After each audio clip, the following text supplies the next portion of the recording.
Oh, my sweet summer child, what do you know about fear? Fear is for the winter, when the snows fall 100 feet deep. Fear is for the long night, when the sun hides for years, and children are born and live and die, all in darkness. That is the time for fear, my little lord, when the White Walkers move through the woods. Thousands of years ago, there came a night that lasted a generation. Kings froze to death in their castles, same as the shepherds in their huts. And women smothered their babies rather than see them starve, and wept, and felt the tears freeze on their cheeks. So is this the sort of story that you like? Como pudieron escuchar los de voz de la vieja Tata, los caminantes blancos son una especie de habitantes que han traído tragedia y muerte en el pasado para la humanidad, que son monstruosos y que sin duda alguna representan una gran amenaza para Poniente. Esto lo escuchamos desde la primera temporada por parte de varios personajes, algunos con simples insinuaciones y otros más explícitos como la cuentacuentos de Bran, pero todos nos dejaron bien claro que los caminantes blancos son los demonios legendarios más poderosos y temidos de ese mundo, como podría llegar a ser el diablo en varias civilizaciones de nuestro planeta. Con el pasar de las temporadas, hemos sido testigos de que no les faltaba razón a todos aquellos que hablaban con temor acerca de los caminantes blancos. Fuimos testigos de que poseían habilidades para revivir a los muertos, que podían transformar a un bebé humano en uno de los suyos, que poseían monturas y armas en forma de lanzas que pueden destruir cualquier arma común humana con el solo contacto, que tienen una fuerza superior a la humana, que atraen ventiscas heladas allá a donde van y, por encima de todo, que no tienen ningún tipo de reparo al ir en contra de la humanidad. Sin embargo, es esto último lo que genera una de las mayores dudas que ha girado alrededor de la serie desde sus inicios. ¿Por qué los White Walkers están empecinados en acabar con los humanos? La anterior es una pregunta que un espectador común de televisión que no haya visto esta serie respondería con: pues porque son unos monstruos. Y es normal que se piense eso, dado que su figura inspira terror y apenas se puede notar unos rasgos humanos en sus rostros. Además, sus facciones frías, su expresión congelada y sus poderes de reanimación no dan cabida a pensar en nada bueno acerca de ellos. Sin embargo, un espectador que haya visto todas las temporadas de Juego de Tronos sabrá que no se trata de una serie común y que uno de los rasgos que más la caracterizan es precisamente eso, que rompe con los clichés. Con Robb Stark y la Boda Roja vimos que se rompió el cliché del héroe que venga a las injusticias ocurridas a su familia. Con Daenerys y Drogon, así como con Jon e Ygritte, vimos que las historias de los amores problemáticos tampoco tienen lugar. E incluso desde la muerte de Ned Stark en la primera temporada, supimos que ni siquiera era una historia en la que se podía seguir a un personaje como protagonista. Por lo tanto, es difícil creer que el final de la historia, es decir, la resolución final en contra de los White Walkers, sea algo común o un cliché de buenos contra malvados. No creo que el fin de los White Walkers, como lo es el de los zombies en series como The Walking Dead, por ejemplo, sea únicamente ir en contra de los humanos y ya está.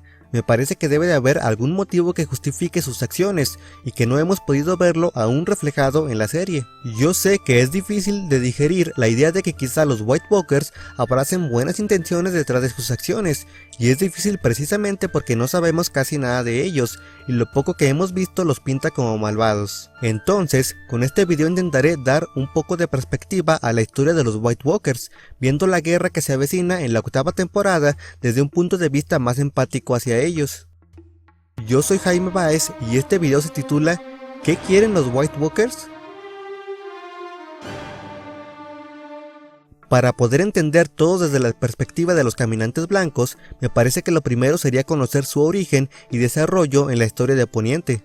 En los libros nunca se esclarece cuál es su verdadero origen, pero en la serie se nos revela que fueron los niños del bosque quienes crearon al Rey de la Noche a partir de un cuerpo humano, y que lo hicieron para usarlo como soldado en la guerra en contra de los primeros hombres. Sabemos que, debido al poder que adquirirían los caminantes blancos, los niños del bosque después se arrepentirían de haber creado a dicha criatura. Sabemos por los diálogos de los libros y por los dibujos que ven Jon y Daenerys en las cuevas de Dragonstone que los niños del bosque y los humanos se unirían después para combatir a los White Walkers en una guerra que se llevó a cabo en un invierno que duró una generación y que se le llamó la Larga Noche. Después de vencer a los White Walkers y hacer que se fueran muy al norte, en las tierras del eterno invierno, un hombre llamado Bran Stark dirigió la construcción del muro para mantener a los White Walkers separados de la humanidad. Después de estos hechos no se sabe mucho acerca de los caminantes blancos, solo una vieja leyenda que dice que una caminante blanco hembra se casó con uno de los comandantes de la Guardia de la Noche, pero esa es una historia que solo es tratada vagamente en los libros, así que no la incluiré como base para este video. Muy bien, todo lo que te dije antes es contado por las viejas historias que vienen de Poniente, pero, como dije antes, esta vez veremos la historia desde el punto de vista de los White Walkers. Entonces, ¿qué pasa si te digo que quizá toda esa historia de guerra y contención en realidad no es como se nos ha contado? Veamos. Primero que nada, sabemos que la creación de los White Walkers fue por los niños del bosque y que se hizo para atacar a los humanos, pero no podemos decir que solo son criaturas controladas con magia para atacar humanos, porque sabemos que después también luchaban en contra de sus propios creadores, por lo que podemos decir que poseen ciertos libre albedrío en sus acciones, y no solo hacen aquello para lo que inicialmente fueron creados. Me parece que evidentemente fueron vencidos en la Guerra de la Larga Noche, pero el final de esa historia no me parece que cuadre realmente con hechos reales y factibles. Se dice que un Stark hizo posible la creación del muro, pero yo pongo muy en duda este hecho. Me parece que una edificación de esas dimensiones y con esas características mágicas de las que tanto se presume no cuadra con lo que hemos visto en la serie y los libros. En la historia presente vemos que son los White Walkers quienes poseen poderes de congelación lo suficientemente poderosos como para hacer posible la creación de dicho muro. Tienen armas de hielo mágicas que destruyen el acero al contacto, y además sabemos que tienen control sobre el clima, pues a donde caminan traen consigo ventiscas heladas, por lo que la creación de una edificación tan enorme me parece que es más factible a manos de los caminantes. Pero eso chocaría con la idea que tenemos de ellos, ¿verdad? Es decir, ¿por qué querrían separarse a ellos mismos de los humanos cuando antes habían intentado exterminarlos? Pues bien, aquí es donde discrepo una vez más en el final contado por las historias de Poniente. Se dice que los humanos y los niños del bosque vencieron a los caminantes y los obligaron a huir. Sin embargo, ¿qué tal si esta historia en realidad encubre la historia de un pacto hecho entre dichas especies? Lo que acabo de decirte tiene pruebas que se han podido ver tanto en los libros como en la serie. Yo creo que el pacto consistía en dos simples reglas. Cada especie se queda de su lado del muro, y dado que los caminantes blancos no podían reproducirse de forma natural, los humanos debían ofrecer a bebés como ofrendas para que ambas especies pudieran perpetuarse. Lo primero sabemos que es cierto porque al principio de la serie y de los libros vemos que cada especie tiene sus dominios a cada lado del muro, y que los caminantes no habían presentado interés en cruzar el muro, dado que en cientos de años nadie los había visto siquiera, y de hecho la enorme mayoría de la gente de Poniente ni siquiera creía realmente en su existencia. Lo segundo se sabe porque Craster, el señor que vivía más allá del muro y que tenía muchas esposas e hijas que volvía esposas, ofrecía a todos sus hijos varones como ofrendas para los White Walkers.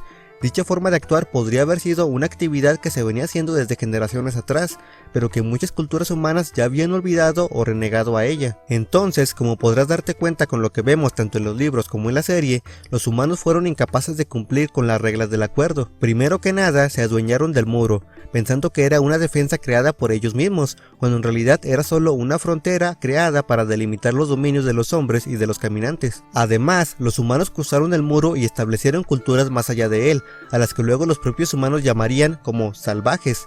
Pero no hay que perder de vista que con lo que sabemos de ambas obras, la existencia de estos humanos más allá del muro no se puede tener en cuenta más que como una invasión a las tierras de los caminantes. Tercero, los humanos dejaron de ofrecer bebés para la perpetuación de los White Walkers. Al final solo Craster seguía con esta actividad, pero tras su muerte ya no había nadie que lo hiciera. Hay quien me pueda decir que mientras Craster seguía haciendo sus ofrendas a los White Walkers, ya asesinaban humanos y los convertían en zombies.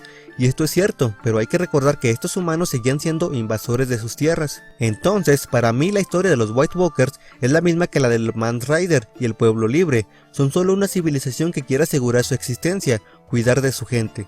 Y la historia de los caminantes blancos me parece aún más justificada que la de los salvajes, puesto que ellos tienen la razón de su lado, puesto que los humanos fueron los primeros en faltar a lo que se dejó dicho miles de años atrás. El Rey de la Noche actualmente lidera a su ejército en contra de Poniente tras haber derrumbado una parte del muro. Cruzaron la línea, sí, pero porque los humanos lo hicieron primero.